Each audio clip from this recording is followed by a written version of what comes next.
नमस्कार मंडळी. मराठी भूतांच्या गोष्टी या युट्यूब चॅनलवर आपलं स्वागत. आजच्या आपल्या कथेचा विषय आहे शॉर्टकट.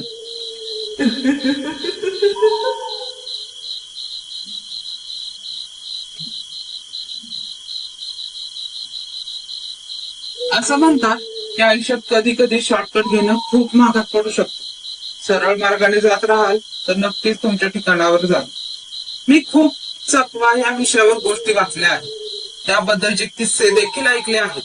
परंतु जे माझ्यासोबत घडलं तो नक्कीच चकवा होता की मी लवकर पोहोचण्याच्या नादात घेतलेल्या शॉर्टकटची मला मिळालेली शिक्षा होती. मामाचं गाव लहानपण माझं सगळं मामाच्या गावालाच गेलं. मामाकडे शेती भरपूर होती. मग लहानपणापासूनच मला शेतीबद्दल भयानक ओढ होती.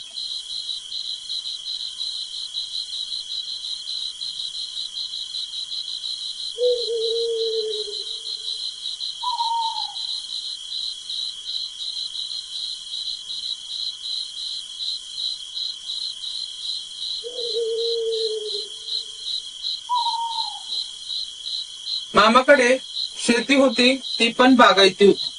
पाण्याची काही तिकडे कमी नव्हती. 8 ते 9 वर्षे मी मामाच्या गावातच होतो, त्यामुळे मला गावचे आणि रानातले सगळे रस्ते तोडपाठ होते. शनिवारी दुपारी शाळा सुटली तसं एकटाच रानात जायचं. छोटा होतो, इयत्ता 2री मध्ये असेल. मी गावाला लागूनच एक नदी होती. नदीच्या पलीकडच्या तीरावरून रानात जावं लागायचं. त्याच तीरावर गावची स्मशानभूमी होती. तेव्हा ना तिला शेड होत ना काही, अशीच मोकळी जागा होती. किती वेळा ठरवली, नाही लक्ष द्यायचं त्या जागेत.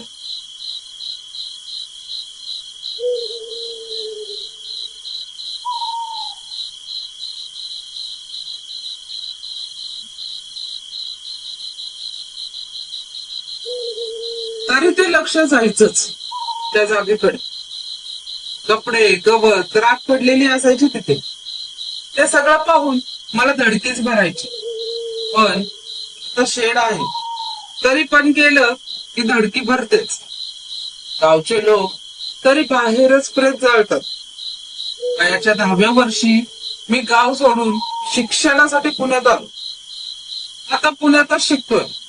पण जेव्हा मला सुट्टी लागते, मी त्याच्या दुसऱ्याच दिवशी मामाच्या गाव गाठतो. असंच मी गेल्या वर्षी डिसेंबरच्या महिन्यात सुट्टीसाठी आजोळी गेलो. शेतात ऊस भरपूर होता आणि त्याला पाणी वेळेवर द्यावं लागायचं.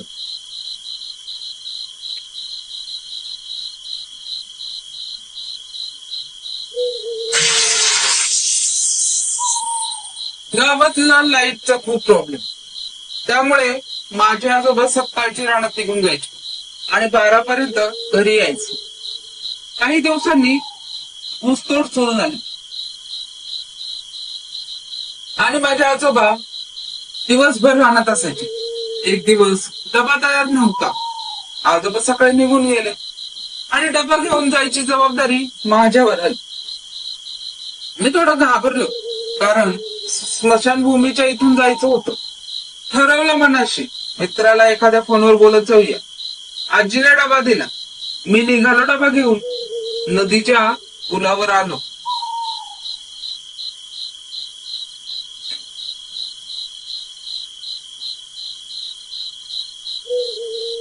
पहिली नजर स्मशानभूमीच्या शेडकडे गेली. मी पाहून धडकी भरली. थंडीचे दिवस जरी असले तरी ऊन मात्र जबरदस्त होते.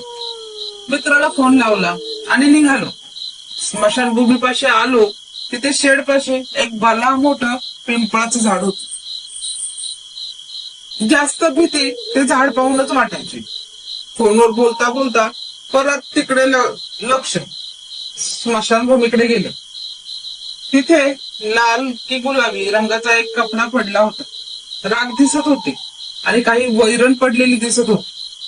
तो गुलाबी कपडा तर अजूनही माझ्या डोळ्यासमोर दिसतो.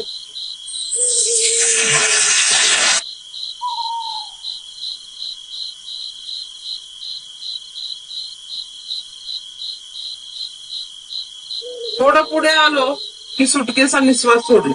चला, काही नाही झालं बाबा. निघालो फोनवर बोलत बोलत. असंच पुढे जात राहिलो. जवळपास 15 ते 20 मिनिटे फोन चालू. शेवटी मित्रच बोलला, ठेव म्हणून. मग काय, नाईलाजाने ठेवावा लागला. कच्ची वाट होती.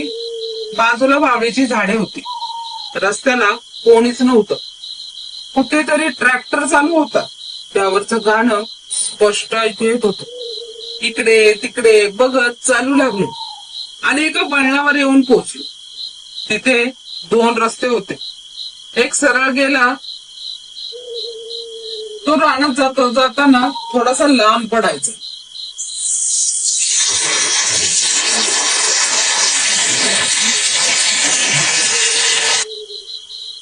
आणि एक उजवीकडे गेला होता.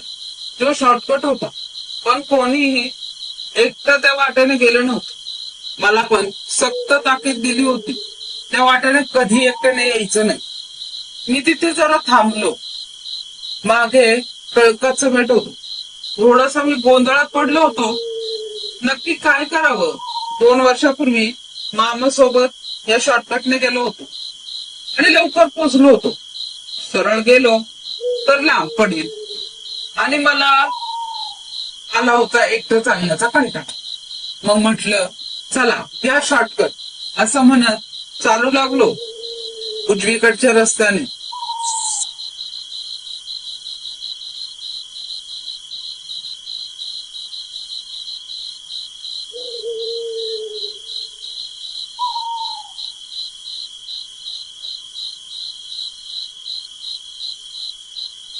मोबाईलवर गाणे लावले आणि चालू लागलो.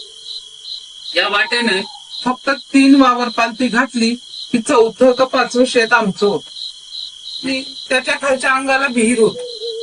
त्या विहिरीपाशी असलेल्या शेतामध्ये ऊस तोड चालू होत. 10 मिनिटांमध्ये मी पोचणार होत.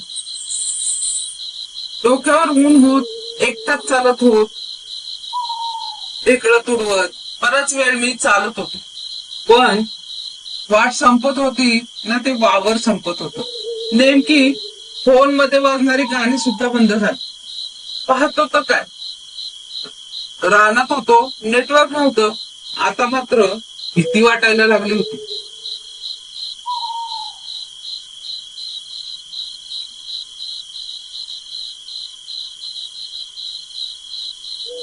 दहा मिनिटांचा चांगला अर्धा तास झाला होता, पण मी अजून पोचलो नव्हतो.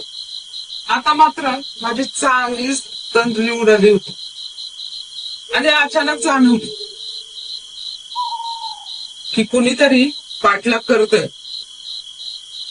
ते माझ्या लक्षात यायला आणि माझ्या बाजून शुक शुक असा इकडे बघ असा आवाज यायला एकच वेळ. पळू की मागे वळून पाहू काही कळत नव्हते.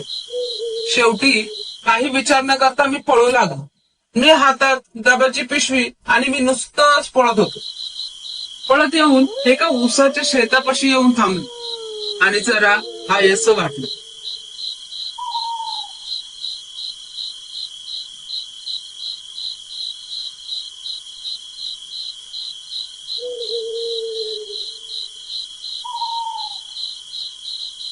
वाटलं कदाचित आपण 3 वावर पालथी घालून आलो.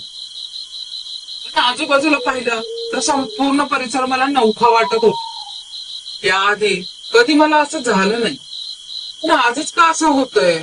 कुठे आलोय मी, काय झालंय नक्की, काय घडतंय, कोण होतं माझ्या पाठलागावर, कोणाचा आवाज होता तो, असे असंख्य प्रश्न माझ्या मनात गोंधळ घालत होते. आणि तेवढ्यात पुन्हा तोच आवाज, शुक शुक इकडे बघ. आता पळायची पण ताकद नाही माझ्या अंगात, तरीही मी पळायचा प्रयत्न करत होतो.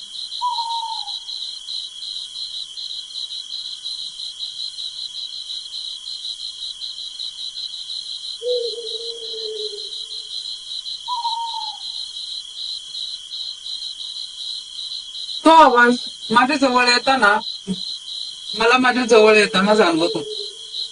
फक्त आवाज एवढाच येत होता, शुक शुक. मी जीवाच्या आकांताने ओरडलो, वाचवा पण कुणीही तिथे मला माझ्यासोबत दिसत नाही आणि आवाज जवळ येतच होता. आणि शेवटी मी ढेकळात डोळे झाकून पडले. आणि दुसऱ्या दिवशी त्याच गावाच्या स्मशानभूमीत शेडच्या बाहेर एक सरण रचलं गेलं होतं आणि त्या सरणावर मी शांत झोपलेलो. लोक आपापसात चर्चा करत होते. सरळ वाटेने यायचं तर कशाला वाकड्यात शिरला. आता त्या मुंजाने आणखी एक बळी घेतला.